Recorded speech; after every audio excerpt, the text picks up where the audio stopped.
I've got a great deal for you.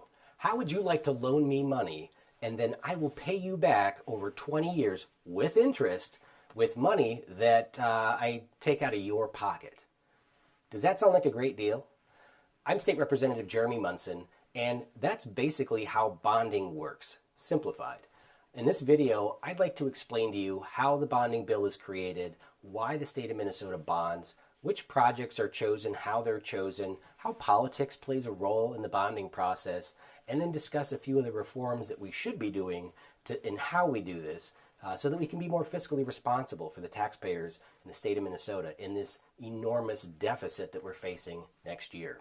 So thank you so much for participating and learning about how the bonding bill or the capital works bill or the jobs bill, the debt bill, or just the huge credit card that we take out in your names, how it works. So let's get started. So many people that I've shared the bonding bill with in the district to walk them through what it is, and they ask me, why do these projects get into the bonding bill, right? We go to city council meetings and we hear about projects in the district, like maybe a water tower that needs to be fixed or a new road. But a lot of times it's projects that could be just, developing restoring an old opera house or some building in the community that would be great, like a band shell or an amphitheater, ballpark. And the city talks about how they can finance that. Some cities have higher taxes than other cities. It's up to the city council to determine how much they want to tax the people of that town. And if they can raise enough money locally with funds, charitable contributions, private investments to build that ballpark, well, that's great. It benefits the community.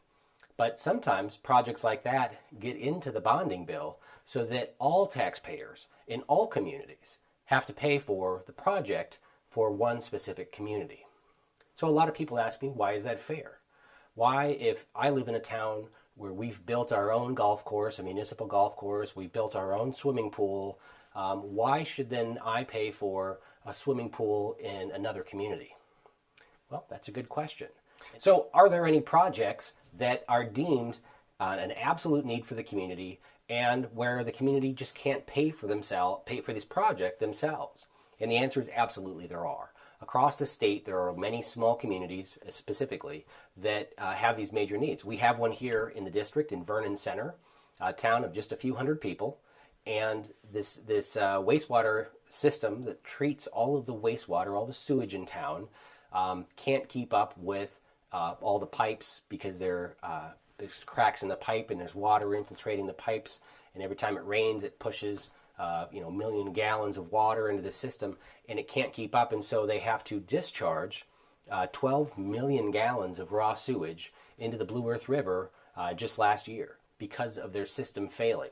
And so this has an immediate need for many people in Minnesota, because 12 million gallons a year into the Blue Earth River, which dumps into the Minnesota River, which goes to St. Paul and in the Mississippi River, is an issue of clean water and health for the entire state. So a project like this that costs $12 million to replace all the pipes and the wastewater treatment facility is important. It's an essential need. This town is at risk of not being able to flush their toilets, and they're dumping raw sewage into the river. This needs to be fixed, and there's not enough local resources. They've invested millions of dollars over time to replace their water tower, to make investments in basically putting Band-Aids on the system for many years. But the time has come where they need to make this major investment, and the state of Minnesota has a program in place where they can fund this. All of the projects for wastewater treatment facilities and drinking water are evaluated based on this long formula that assesses how much damage, how immediate the need is, and the local community's ability to pay. And this project in Vernon Center is at the top of the list. It is one of the most important projects in the state. And the only way it won't get funded if there's any bonding bill is if lawmakers put earmarks on funding for wastewater ahead of Vernon Center. And that's where we get into the earmark portion of the bonding bill, which is where it really gets disgusting. So what are earmarks? Earmarks are simply a legislation that a lawmaker puts in that specifically says that funding from this source must go to this project and not follow the bipartisan, agreed upon funding formula that determines the greatest need based on the numbers, right? Based on, for instance, on transportation. We'll look at transportation projects.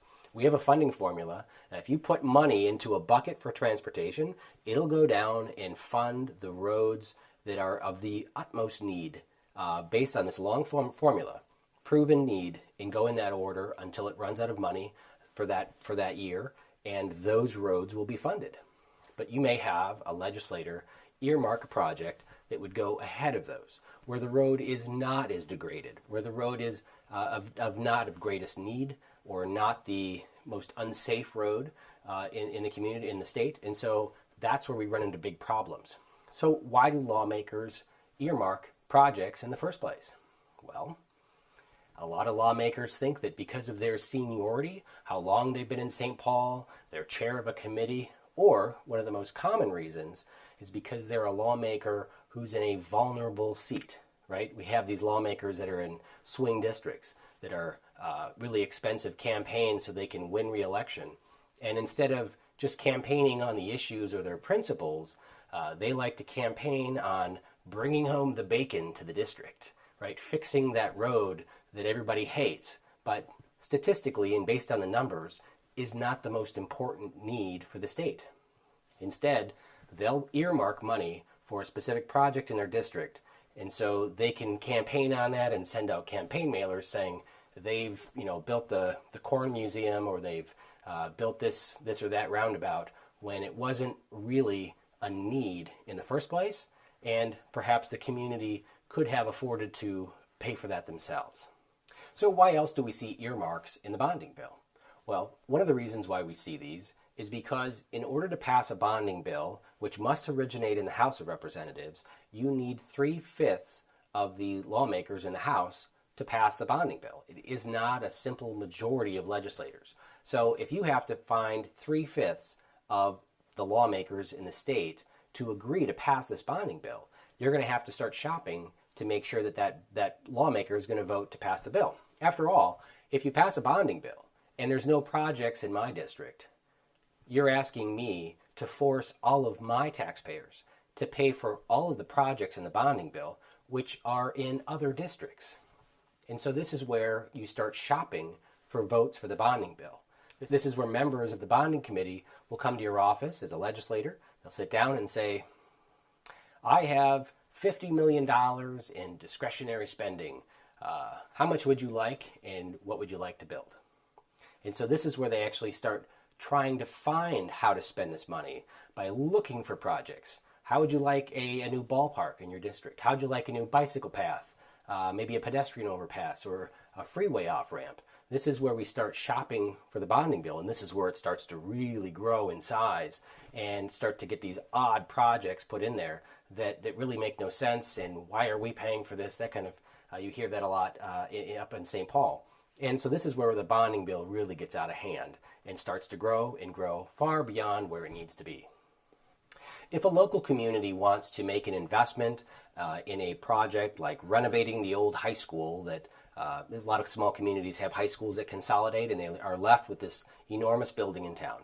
And let's say they want to turn that building into something productive for the community, like an apartment building or an art center, and they want to make an investment. The city can raise money to, let's say they're going to raise $1 million locally to invest in and develop the school building and turn it into an art space. They can do that and find the lowest bidder to come in and do that, and it might cost them $1 million.